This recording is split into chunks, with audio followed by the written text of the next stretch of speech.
Operation Sindoor తర్వాత భారత్ పాక్ సరిహద్దులు బాంబుల మోతతో దద్దరిల్లుతున్నాయి. మోర్టార్లు, యుద్ధ ట్యాంకులతో భారీగా ఫైరింగ్ చేస్తోంది పాక్.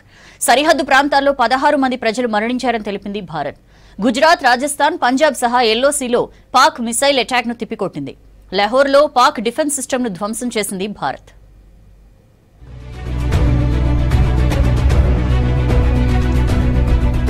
భారత్ పాక్ కాల్పులతో ఎల్ఓసీ సహా సరిహద్దు ప్రాంతాలు దద్దరిల్లుతున్నాయి.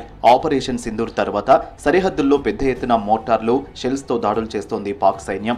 అవంతిపుర, శ్రీనగర్, జమ్మూ, పఠాన్కోట్, అమృత్సర్, కపుర్తలాలో దాడులు చేసింది పాక్. అలాగే లుధియానా, ఉదంపూర్, బఠిండా, చండీగఢ్, నాల్, ఫలోది, భుజ్ ప్రాంతాల్లో దాడులకు యత్నించింది. పాక్ సైన్యం హెవీ ఫైరింగ్ తో 16 మంది భారత పౌరులు మరణించారు. మరోవైపు పాక్ దాడులను ధీటుగా తిప్పికొడుతోంది భారత ఆర్మీ.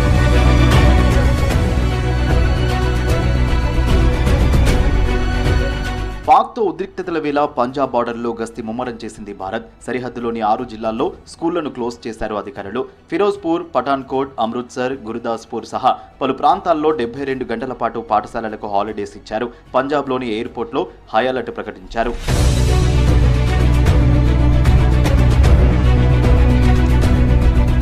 జమ్మూ సరిహద్దుల్లో పాక్ సైన్యం కాల్పుల్లో హర్యానాకు చెందిన జవాన్ దినేష్ కుమార్ శర్మ అమరులయ్యారు. జమ్మూలోని పూంచ్ సెక్టార్లో పాక్ కాల్పులను తిప్పికొట్టే క్రమంలో శత్రు సైన్యం తూటాలకు ప్రాణాలు విడిచారు. దినేష్ కుమార్ శర్మకు భార్య, 2 పిల్లలున్నారు. దినేష్ మరణ వార్తతో కుటుంబ సభ్యులు కన్నీరు మున్నీరుగా విలపిస్తున్నారు.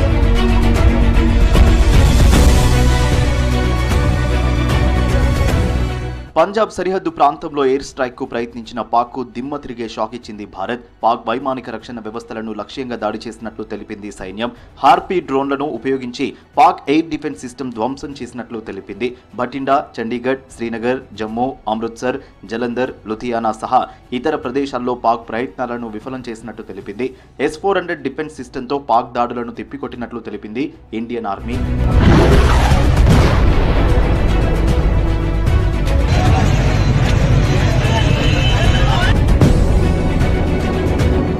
పాకిస్తాన్పై మరోసారి మెరుపు దాడి చేసింది ఇండియన్ ఆర్మీ. పాక్లోని 25 పట్టణాలపై 50కి పైగా డ్రోన్లతో దాడి చేస్తోంది భారత్. లాహోర్లో పాక్ ఎయిర్ డిఫెన్స్ సిస్టమ్ను నిర్వీర్యం చేసింది. రావల్పిండి సహా అనేక ప్రాంతాలపై ఎయిర్ స్ట్రైక్ చేసింది భారత్.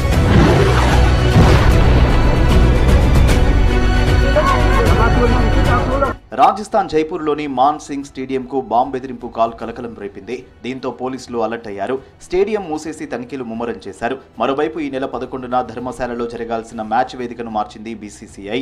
పంజాబ్ కింగ్స్, ముంబై ఇండియన్స్ మధ్య జరగాల్సిన మ్యాచ్ను అహ్మదాబాద్కు షిఫ్ట్ చేసింది బీసీసీఐ.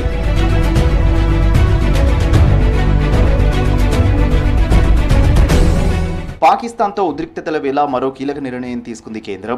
ఆ దేశ వెబ్ కంటెంట్పై నిషేధం విధించింది భారత్. పాకిస్తాన్ కేంద్రంగా పనిచేస్తున్న ఓటీటీ కంటెంట్ను బ్యాన్ చేసింది. ఈ మేరకు ఆదేశాలు జారీ చేసింది కేంద్రం. దీంతో పాక్ వెబ్ సిరీస్లు భారత్లో ఆగిపోనున్నాయి.